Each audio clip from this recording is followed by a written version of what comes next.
So hi guys, ఎప్పటిలానే recent times లో release అయిన ఓటీటీ లిస్ట్ లో నా బెస్ట్ పిక్ చేసి మీకు రికమెండ్ చేస్తా. డ్రామా నుంచి థ్రిల్లర్ వరకు, స్పై నుంచి అడ్వెంచర్ వరకు, రాంగ్ కామ్ నుంచి ఎమోషన్ వరకు ప్రతి జోనర్ టచ్ చేశాను. ఇంకా లేట్ చేయకుండా వీడియోలోకి వెళ్ళిపోదాం. Let's get started. First one, Mayasabha. చాలా రోజులైంది పొలిటికల్ బ్యాక్ డ్రాప్ లో ఇలాంటి యంగేజింగ్ సిరీస్ చూసి.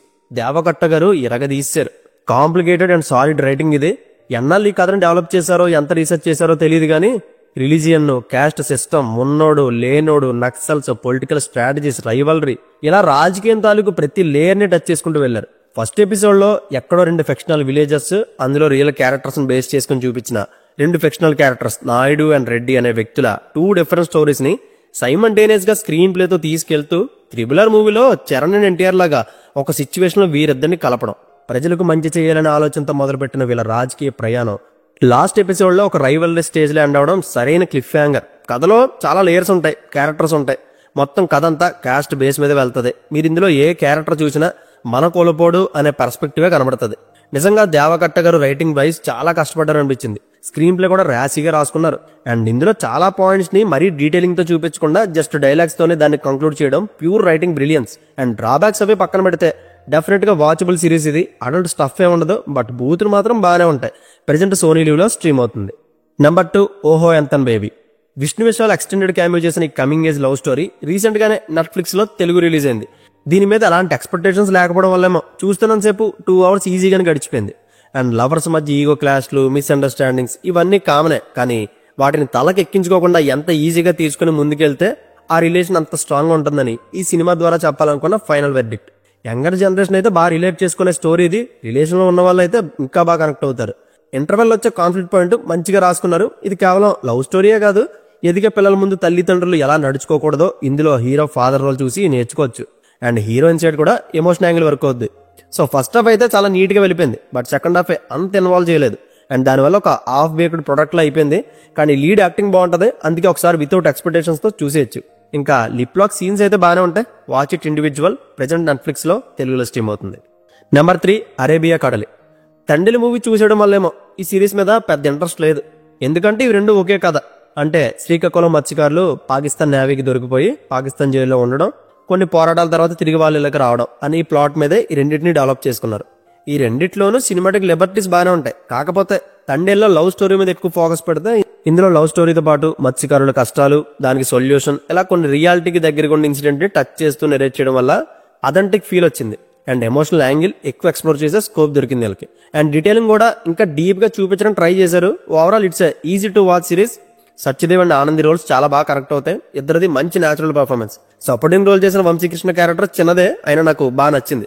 అండ్ డ్రాబ్యాక్ చెప్పాలంటే రన్ టైం ఎక్కువ పెట్టారు. దానికి తోడు తండేలు మూవీ మొన్నే రావడం వల్లేమో ఈ సిరీస్ ని చూడడానికి అంత ఆసక్తి రాలే. కానీ డెఫినెట్ గా ఒకసారి చూడమని చెప్తా. 4.5 hours రన్ టైమ్ తో ప్రెజెంట్ ప్రైమ్ లో స్ట్రీమ్ అవుతుంది. Number 4, night always comes.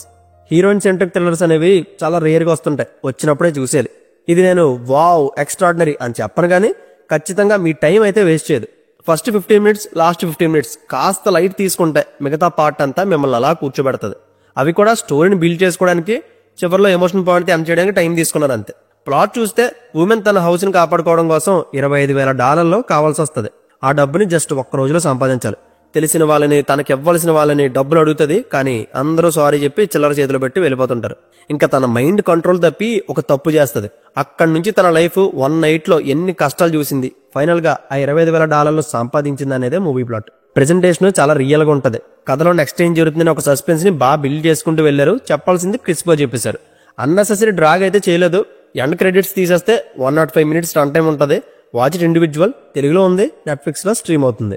Number 5, constable కనకం. ఇది కూడా హీరోయిన్ సెంట్రిక్ కాన్సెప్టే, కాకపోతే మిస్టరీ జానర్.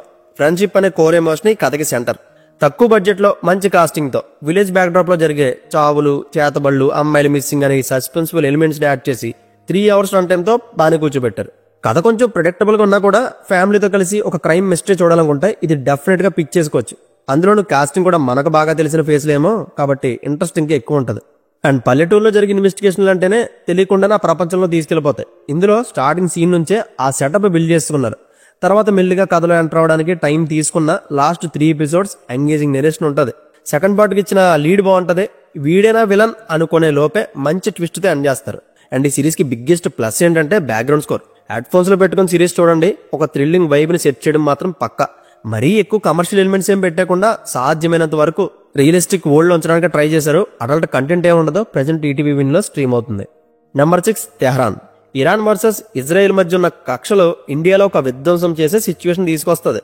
ఇది 2012 న్యూఢిల్లీలో జరిగిన ఇజ్రాయెల్ డిప్లొమాట్ అటాక్ నుంచి ఇన్స్పైర్ అయి తీశారు. ఈ ఒక్క పాయింట్ ను పట్టుకుని సినిమాటిక్ లిబర్టీస్ తీసుకుంటూ హీరో ఏసీపీ ఆర్కే యొక్క ఇంటెన్స్ బ్యాటిల్ ని చూపిస్తారు. మూవీ అంతా తన హీరోయిక్ జర్నీ మీదే ఉంటది. దీని వెనకున్న గ్యాంగ్ ని అంతం చేయాలని ఆర్కే ఎంత ఎక్స్టెంట్ వరకు వెళ్ళాడో ఎంగేజింగ్ గా చూపిస్తారు. అస్సలు లేట్ చేయకుండా ఇమీడియట్ గా కథలోకి ఎంటర్ అయిపోవడం నచ్చింది నాకు. స్క్రీన్ ప్లే రాశిగానే ఉంటది, బ్రీతింగ్ స్పేస్ ఇవ్వకుండా సినిమా అంతా ఒక ఫ్లోలో తీసుకెళ్లిపోతారు. మీకు బోర్ కొట్టే ఛాన్సెస్ చాలా తక్కువ ఉంటాయి. ఇందులో యాక్షన్ మెయిన్ ఎజెండాలో కనిపించినా బట్ ఎమోషన్ ఈ మూవీకి మెయిన్ పిల్లర్. ఫస్ట్ హాఫ్ లో హాస్పిటల్ సీన్ ఒకటి ఉంటది, చాలా గట్టిగా తగులుతుంది అది. ఇంకా ఆర్కే క్యారెక్టర్ లో జాన్ అబ్రహం పర్ఫెక్ట్ గా యాప్ట్ అయ్యారు, ఈ nailed it. And climax portion simple గా ఫినిష్ చేయడం ఒక్కటే నచ్చలేదు, బలమైన జస్టిస్ ఉంటే బాగుంది.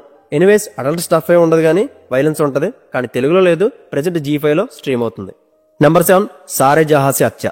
పాకిస్తాన్ కనుక న్యూక్లియర్ తయారు చేస్తే దాని ఎఫెక్ట్ ఇండియా కూడా ఉండబోతుంది. సో ఈ మిషన్ ఆపడానికి ఇండియన్ రా ఏజెంట్ పాకిస్తాన్ వెళ్లి స్పైలా వర్క్ చేస్తారు. వాళ్ళ దేశంలో అడుగుపెట్టి టాస్క్ సక్సీడ్ చేయడం అనేది చాలా కష్టమైన పని. బట్ దాన్ని వీళ్ళు ఎలా అకాంప్లిష్ చేశారు, ఎంతమంది ప్రాణాలు కోల్పోయారు, ఎన్ని ఛాలెంజెస్ చూశారు. కంప్లీట్ థ్రిల్లర్ డ్రామా అంతా మంచి డీటెయిలింగ్ తో చూపిస్తారు. స్పేస్ దొరికినప్పుడల్లా ప్యాట్రియాటిజం టచ్ చేస్తూ స్ట్రాంగ్ ఎమోషన్ కూడా వర్క్ అయింది. యాక్చువల్ గా స్పై ఇన్వెస్టిగేషన్ అనేది సరిగ్గా డీల్ చేసుకుంటే గ్యాప్ ఇవ్వకుండా కూర్చోబెడేస్తుంది.